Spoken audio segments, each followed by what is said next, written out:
Hello,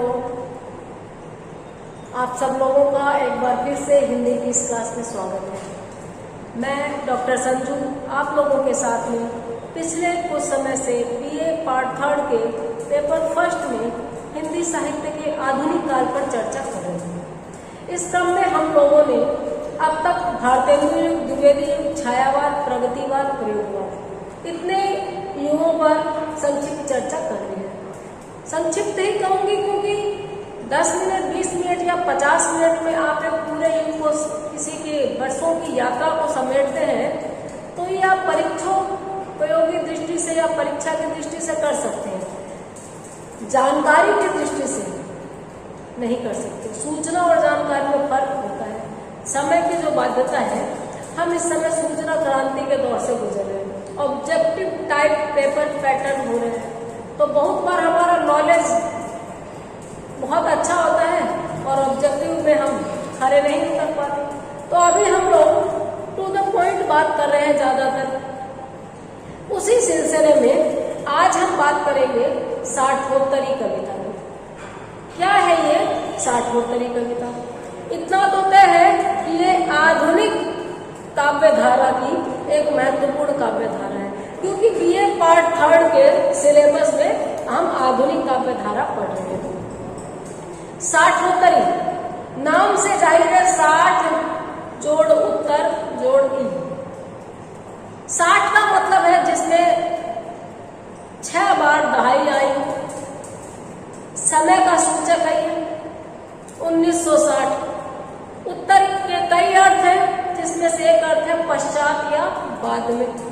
उत्तरी विशेषता के अर्थ में आ गया, यानी 60 के दशक के बाद की हिंदी कविता।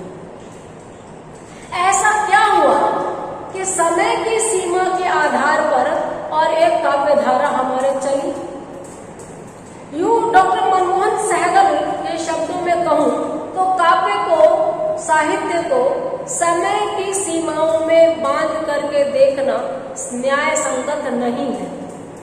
लेकिन दूसरी तरफ हम देखें तो समय की जो प्रमाणिकता है वो साहित्य में सदैव दृष्टिगोचर होती है। एक तरफ हम कहते हैं साहित्य समाज का दर्पण है, तो आप दूसरी तरफ नोट कीजिए कि अगर समाज परिवर्तनशील है तो हमारा साहित्य क्या आज भी यथावत खड़ा है, वैसा ही लिखा जा रहा है?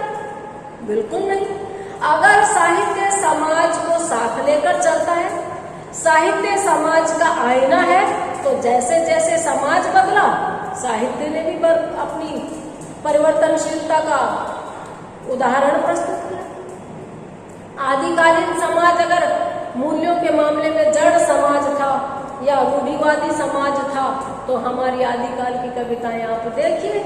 उस समय के नाथ संप्रदाय, सिद्ध संप्रदाय, जैन और बौद्ध संप्रदाय, आप देखिए जैसा समय चल रहा था वैसा साहित्य लिखा गया। हाँ, प्रेमचंद की बात हम याद रखते हैं कि साहित्यकार न सिर्फ वो दिखाता है जो समाज में हो रहा है, बल्कि वो भी दिखाता है जो होना चाहिए। तो साहित्यकार आगे ही आगे, पंक्ति में सबसे आगे मशाल लेकर भी चलता है, ये भी हम नहीं भूलेंगे। लेकिन आप देखिए आदिकाल की कविताओं का अलग सौंदर्य है, विशेषताएं हैं। भक्ति काल की कविताओं का अलग सौंदर्य है और रीतिकाल की कविताओं का अलग सौंदर्य है। आधुनिक काल आया तो ठीक है, 10-10, 5-5 साल तक ही विचारधाराएं टिक रही है, क्योंकि गतिशीलता बढ़ गई, समाचार पत्र आने लगे, प्रेस और छापे खाने आ गए। तो अब हमारा समाज इस जगह आ चुका था कि हमारा देश आजाद हो गया। 1960 तक हम एक समय बिता चुके थे। 1947 में आजादी के बाद 1960 तक बहुत सारी चीजें उस समय के गांधीवादी विचारकों ने साहित्य के माध्यम से लिखी। डॉक्टर गोविंद वल्लभ पंत गांधीवादी साहित्यकार भी थे, जो हमारे देश के आजाद भारत के पहले शिक्षा मंत्री थे, वो भी साहित्यकार थे। और भी कुछ एक साहित्यकारों ने उन मूल्यों को लिखा। लेकिन एक पीढ़ी बड़ी हो रही थी जो देख रही थी कि आजादी के तराने तो हमने गाए, आजादी से वो चीजें नहीं मिली जिनके सपने दिखाए गए थे। तो ये निराशा में थी, असंतोष में थी। देखिए, सिक्के के दो पहलू होते हैं। वर्तमान सरकार की तरफ मैं ये तो नहीं कह सकती कि 70 साल में कुछ नहीं हुआ, लेकिन हमेशा कुछ और होने के लिए गुंजाइश रहती है। पुराने किए धरे पर मिट्टी फेरने के बजाय हमें नए की कोशिश हमेशा करनी चाहिए। और उस समय या इस समय, किसी भी समय सरकारें जनता की नहीं होती, सरकारें पूंजीपतियों की, धनाढ्य वर्ग की होती है। तो अगर आप साठोत्तरी कविता की राजनीतिक विचारधारा को पकड़ेंगे, जैसा कि मैंने महसूस किया बात करते करते, तो आप जो ये नक्सल आंदोलन महसूस करते हैं, आदिवासियों का असंतोष महसूस करते हैं, तो आपको उसके बीज कहीं ना कहीं साठोत्तरी कविता में भी मिलेंगे। यानी साठोत्तरी कविता के कवियों ने प्राप्तियों पर ध्यान नहीं दिया। लाजमी है कुछ लोग प्राप्तियों के गीत गाएंगे, पॉजिटिविटी के लिए जरूरी है, लेकिन अगर हम जो नहीं हो रहा है उसकी बात नहीं करेंगे तो हम जनता से न्याय नहीं करेंगे। हम जो कमियां हैं उन पर काम नहीं करेंगे तो दूर नहीं होंगी। और कमियां भी कैसी? ऐसी कमियां जिससे एक वर्ग हाशिए पर हमेशा के लिए रह जाए। तो इस युग की जो विशेषताएं हैं वो मूलतः नकारात्मक मूल्यों में टिकी हुई है, लेकिन ये नकारात्मकता अगर आप दृष्टि को बदल कर देखें तो आपके लिए सकारात्मक है, क्योंकि जब आप नकारात्मक चीजों को देखेंगे ही नहीं तो आप बदलाव करेंगे कैसे? बात हम करते हैं कब से कब तक रहा।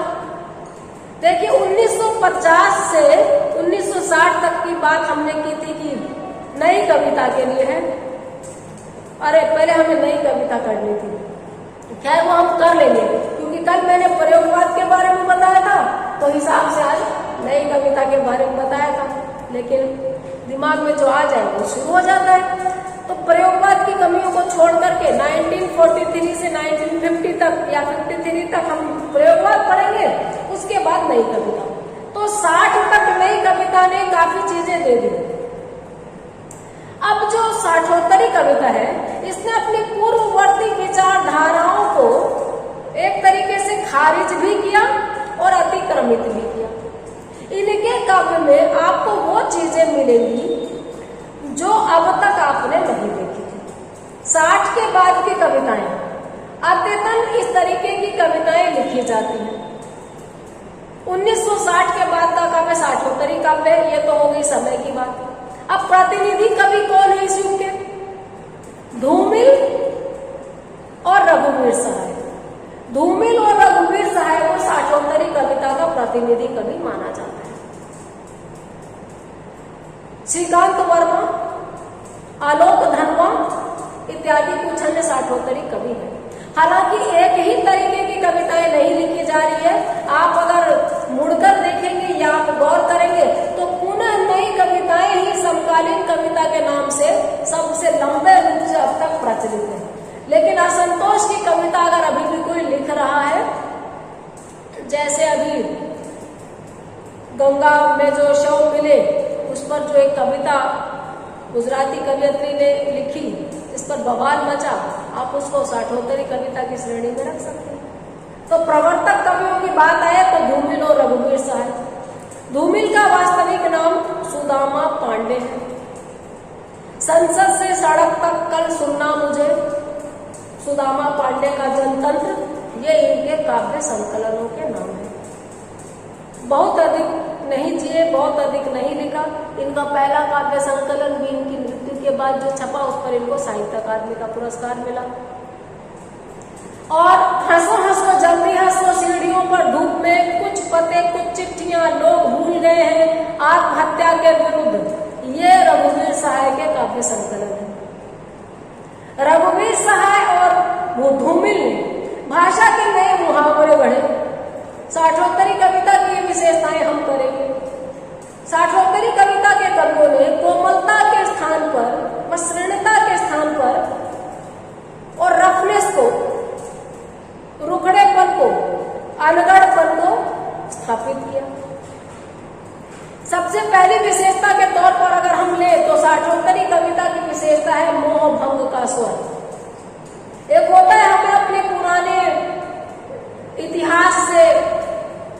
लगाव होता है, अपनी परंपरा से प्रेम होता है। साठोत्तरी कवियों को वो नहीं था। आप खुद देखिए, हम लोग बहुत बार एक बात कहते हैं कि अंग्रेजों ने हमारे देश पे राज किया, या हजारों सालों तक दूसरे देशों से आक्रांता आए और हमारे देश को लूटा। आपने कभी ये देखा कि हमारे देश के साथ ऐसा क्यों हुआ?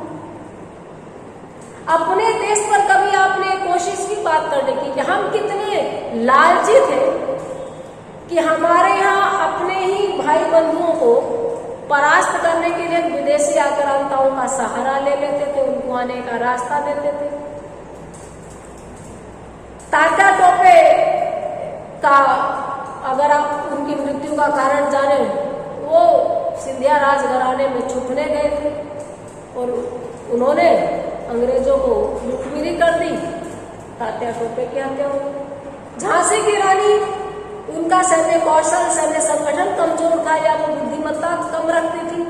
आप देखिए कि जिस देश में वो अंग्रेजों के लिए लड़ रहे, अंग्रेजों के खिलाफ लड़ रही है, उसी देश के लोग अंग्रेजों के पास जाके उनकी सूचनाएं दिया करते थे और बदले में जो उनको मिलता था सोने चांदी के सिक्के, वो कोई अंग्रेज लंदन से नहीं लाते थे, वो हमारे ही देश की संपत्ति में से उनको कुत्ते को रोटी डालते हैं या चारा देते वैसे दे देते थे। यानी हमको ये मानना पड़ेगा कि हम लालची थे, आत्मसंयम, दृढ़ निश्चय की कमी थी और मूर्ख भी थे। तभी हम दूसरों के लालच में आकर के लंबे टाइम तक गुलामी की बेड़ियों में बंधे रहे। वरना क्या वजह है कि आप समझदार हैं, आप झांसे में नहीं आते, आप लोभ में नहीं फंसते और आपको कोई भी ठग कर ले जाए। शिकारी आएगा, दाने डालेगा, जाल बिछाएगा, हम नहीं फंसेंगे। ये गुरुजी ने अपने तोतों को रटा दिया, लेकिन शिकारी आया, दाने डाले, जाल बिछाया, सब उसमें फंस गए। तो हम पढ़ने और करने के लिए बहुत महान है, विश्व गुरु है, हमारा डंका बजता है, लेकिन आप देखिए कि हम बहुत जल्दी टूट जाते हैं। लोभ में, मोह में, मूर्खता में, बिक जाने में, तत्परता में कतई कमी नहीं। तो ये जो साठोत्तरी कविता के कवि हैं, ये इस चीज को बड़ी शिद्दत से महसूस करते थे। अभी पुरानी पीढ़ी के लोग हमें अक्सर कहते हैं कि आजकल का टापर तो उठ गया किन्हीं काम का कोई नहीं, नई पीढ़ी के बच्चे तो खराब हो गए। अगर नई पीढ़ी के बच्चों ने सवाल कर दिया कि देश तो 70 साल पहले आजाद हुआ था, उसके पहले की बात नहीं करते, आप क्या कर रहे थे जो अभी तक इतनी गुंडागर्दी है, इतना भ्रष्टाचार है, किसी भी कार्यालय में बिना रिश्वत के काम नहीं होता, न जातिवाद खत्म हुआ है, न अंधविश्वास खत्म हुआ है, न कट्टरता खत्म हुई है। कुल मिलाकर सीधी सी बात है कि हमारे बुजुर्गों ने, हमारे पहले की पीढ़ियों ने वैज्ञानिक चेतना से और मानवीय करुणा से भरकर काम नहीं किया। उन्होंने किया होगा तो हमें एक फ्रेश एनवायरनमेंट मिलता। मैं अपने बच्चों के लिए जो वातावरण छोड़कर जाऊंगी, वही तो उनको एक खाती, एक धरोहर मिलेगी। तो हमें नहीं मिली धरोहर। आप मुझे नापसंद कर सकते इस बात के लिए, लेकिन आप अपने चारों ओर नजर दौड़ा कर देखिए। युवाओं को जितना लांछित किया जाता है, युवा ने अगर पलट कर सवाल किया कि उनको क्या मिला, एक प्रदूषित विश्व मिला, एक भेदभाव से भरी हुई दुनिया मिली, एक वैज्ञानिक चेतना से शून्य समाज मिला, तो उसका दोषी कौन है? उसका दोषी हमारा पुरानी पीढ़ी का तबका है। तो इसको बोलेंगे हम मोह भंग का स्वर। अपने बुजुर्गों से, अपनी संस्कृति से, अपनी सभ्यता से, 100 विश्व गुरुत्व से और साठोत्तरी कविता के कवि अप्रभावित थे। दूसरी विशेषता है अनास्था का स्वर। अब एक होता है आस्था का स्वर। पहली विशेषता से ही कोरिलेटेड है। जब आप में पुराने मूल्यों के प्रति सम्मान का भाव नहीं है, आपको उसके प्रति अविश्वास है, जिसके ठोस कारण है, तो आप हर चीज को नई दृष्टि से देखेंगे, आस्था के बजाय अनास्था की दृष्टि से देखेंगे। ये अनास्था का स्वर। तीसरा है असंतोष का स्वर। असंतोष, देखिए सारी विशेषताएं कोरिलेटेड है। पुराना अच्छा ही नहीं मिला, ढंग से कुछ मिला ही नहीं, तो उसको कैसे खुशी मिलेगी। महिलाओं के लिए लोग कहते हैं कि घर का काम तो करती है लेकिन कुटकुट कुटकुट करती है, चिढ़ती रहती है।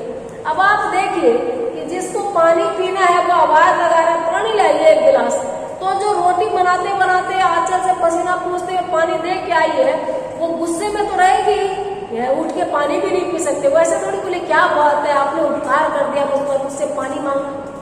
जो महिलाएं अथवा जो मजदूर गाली गलौज में, गुस्से में, आक्रोश में रहते हैं, आपने कभी उसका कारण जानने की कोशिश की? भैया जिसका पेट नहीं भरेगा या जिसको शांति नहीं मिलेगी, जिसको आप आराम नहीं दे रहे हैं, वो गुस्सा करने का भी हक छोड़ देगा क्या? ये बनावटी विनम्रता एक दिन बहुत विस्फोट कर देगी। जो जितना शोषित है, उत्पीड़ित है, परेशान है, वो उतना असंतोष में है। तो असंतोष का स्वर इस कविता की महत्वपूर्ण विशेषता है, क्योंकि इनको पता था कि जो हो रहा है वो बहुत सही नहीं हो रहा है। इसके बाद है कि लोकतंत्र पर अनास्था, लोकतंत्र के प्रति आस्था में कमी।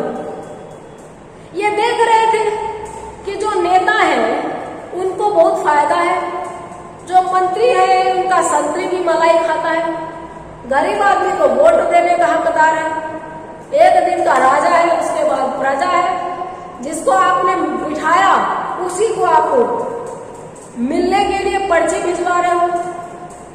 तो लोकतंत्र के प्रति इन कवियों में आस्था नहीं थी। रामदास नाम से रघुवीर साहब की तो लंबी कविताएं हैं, काफी कविताएं हैं जिसमें रामदास मर रहा है। रामदास को पता था उसकी हत्या होगी। ये कविता आपने पढ़ी होगी, नहीं पढ़ी होगी तो पढ़िएगा कि वो वोट देने निकला है, जनता सब घूम रही है, सारे शहर में चर्चा है, मतपेटी चुराना या बूथ कैप्चरिंग करना, ये सब होता रहता था। अपनी अपनी पार्टी के सांसदों के लिए बेचारे मर मिटते हैं, ये टूल होते हैं, हथियार होते हैं, इनकी जान जाती है, उनके बच्चे विदेशों में पढ़ते हैं। तो रामदास के नाम से खूब सारी कविताएं भारत के अनाम ताकतहीन मतदाता के लिए रघुवीर साहब ने लिखी है। इन कवियों ने राजनीतिक धोखाधड़ी का पर्दाफाश किया। एक और विशेषता, राजनीतिक दुष्टता, राजनीतिक पूर्वाग्रहों को खुला इन्होंने निमंत्रण दिया। मेरे देश की संसद से सड़क तक काफी संकलन को पढ़िए, वो अच्छा लिखा है, उस पर धूमिल ले उसके बारे में। कागज की आजादी है, ले लो दो आने में। और एक और विशेषता इसके कवियों की थी कि निराशा का स्वर। ये कवि जानते थे कि बहुत अधिक चिल्लाने से कुछ होता नहीं है। आप देखिए बहुत जो कार्यकर्ता हैं उनकी जासूसी हो जाती है, चाहे सुधा भारद्वाज हो, चाहे कितने नाम बताऊं, सरजील इमाम हो, बहुत सारे नाम है, अभी स्टैन स्वामी। लोग जरा जरा सी चीज के लिए तरस कर जेलों में लंबी उम्र काट के मर जाते हैं।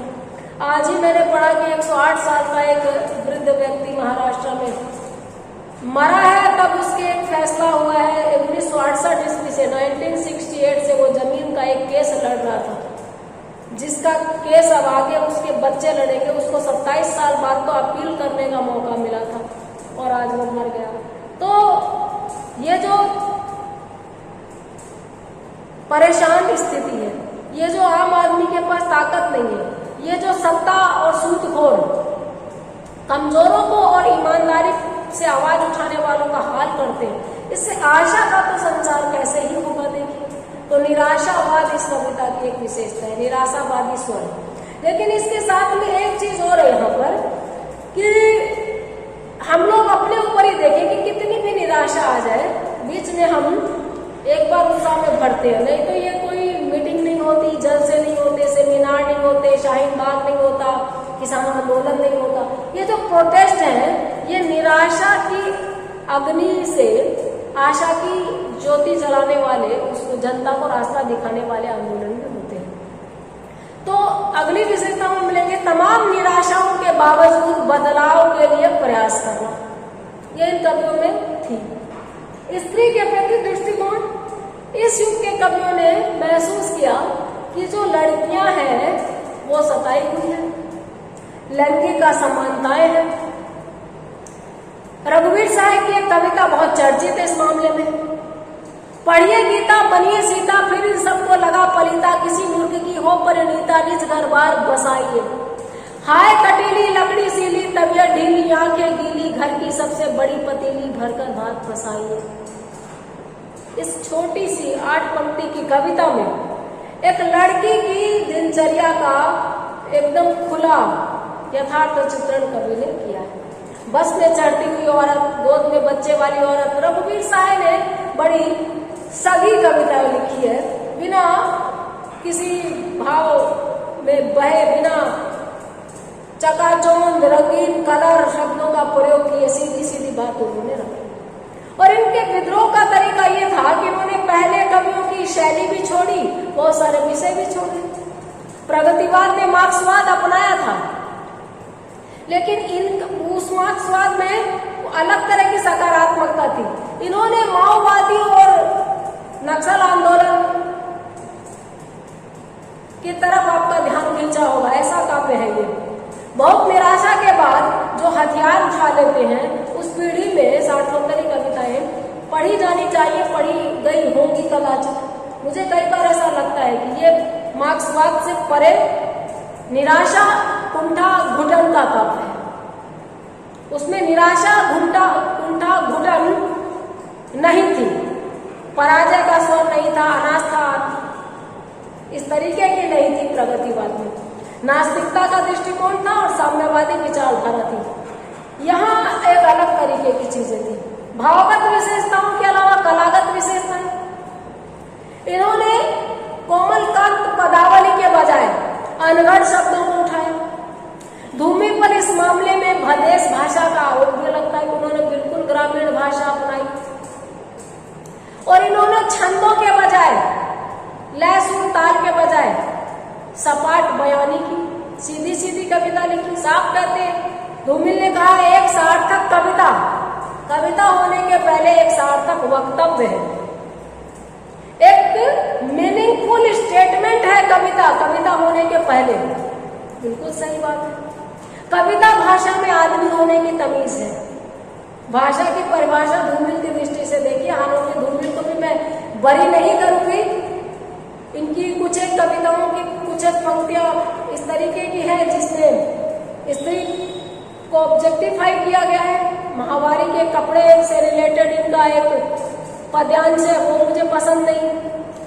हिंदी भाषा को जो उन्होंने बताया है कि वो अपने हिंदी भाषा की समाज में स्थिति स्पष्ट करने के लिए उसकी तुलना गलत कर दी कि वो ऐसी नौकरानी है जो अपने मालिक के साथ 20 रुपए में सो जाती है।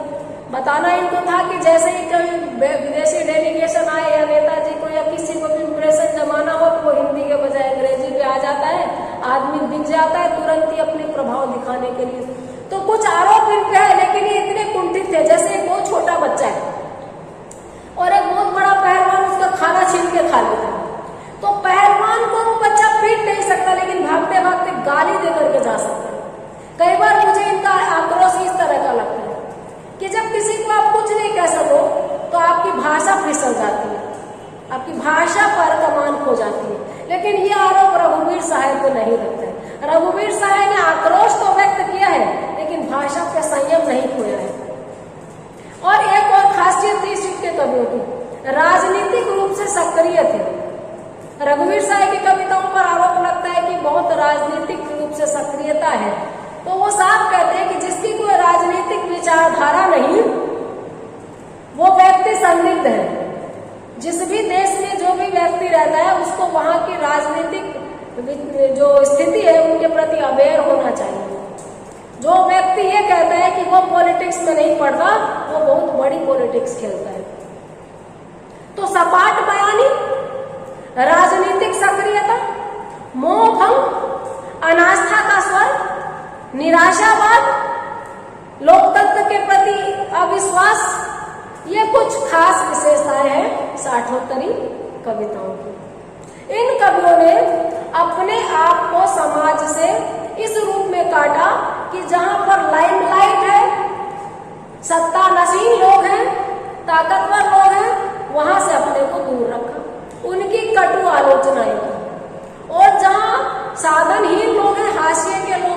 वहां अपने को करीब महसूस किया और उन लोगों के लिए ऐसी कविताएं लिखी, चाहे धूमिल की मोचीराम। इन्होंने माना है कि आर्थिक आधार पर दुनिया को देखा जाए तो हर आदमी अपने से बड़े वाले का पिट्ठू है। मेरी नजर में हर आदमी बराबर है, ना कोई छोटा है ना बड़ा है। मेरी नजर में हर आदमी एक जोड़ी जूता है जो मेरे सामने मरम्मत के लिए खड़ा है। बिल्कुल हर आदमी बिकाऊ है, खरीदार अलग अलग हो सकते हैं। तो इस युग के कवियों ने सबको औकात दिखाने की काम की। किसी से चकाचौंध नहीं हुए, किसी के आभा मंडल से, किसी की विद्वता से, किसी की समृद्धता से बहुत अधिक भाव विभोर नहीं हुए। एक तरीके से अपने में मुतमईन रहते थे, बदलाव के लिए लड़ते थे। इनके बदलाव में और मार्क्सवादी कवियों के बदलाव में फर्क था। वहां पे राजनीतिक रूप से एक अलग तरह की सक्रियता थी, एक अलग तरह की सकारात्मकता थी। यहाँ पर आप समझ सकते हैं किशोरों में जो कुंठा होती है, किशोरों में जो घुटन होती है, उनको कई बार रास्ता भी नहीं दिखता कि वो कैसे चेंज करें, लेकिन वो घुटन में है, वो गुस्से में उनको पता होता है। तो फ्रस्ट्रेटेड काव्य, फ्रस्ट्रेशन का काव्य भी आप इसको कह सकते हैं। लेकिन बिल्कुल नाजायज है, बिल्कुल बेकार है, ऐसा आप साठोत्तरी कविता के काव्य के लिए नहीं कह सकते। तो कुल मिलाकर इस काव्य के बारे में हमने बात की। इस काव्य के महत्वपूर्ण कवियों पर चर्चा की, समय सीमा पर चर्चा की। हर बार कुछ न कुछ रह जाता है जो मुझे अगली बार याद आता है। जब मैं प्रयोगवाद के लिए बता रही थी तो मुझे याद आया कि प्रयोगवाद में एक व्यंग्यात्मकता की बात हुई। अज्ञेय की एक कविता है सांप, बहुत छोटी सी कविता है। सांप तुम सब में तो हुए नहीं, नगर में बसना भी तुम्हें नहीं आया। सांप तुम सब में तो हुए नहीं, नगर में बसना भी तुम्हें नहीं आया। फिर एक बात पूछो, उत्तर दोगे? डसना किससे सीखा, विष कहाँ पाया? देखिए क्या कह रही, नगर में रहना भी तुम्हें नहीं आया, मतलब तुम जंगल में रहते हो, नगर में आदमी रहते हैं, सभ्य तुम हुए नहीं, मतलब जिसको हम पढ़ लिख करके सभ्यता कहते हैं। तो तुमने विष कहाँ पाया, डसना किससे सीखा? यानी आदमी की फितरत है ये।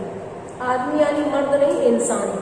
इंसान की फितरत है धोखा देना, डस लेना, काट लेना। सांप तो जंगल में रहता है, उसको ये गुण कहाँ से मिल गए? तो एक छोटी सी विशेषता, छोटी सी कविता के माध्यम से एक मुकम्मल महत्वपूर्ण विशेषता, व्यंग्यात्मकता, ये जो है प्रयोगवादी काव्य की विशेषता है।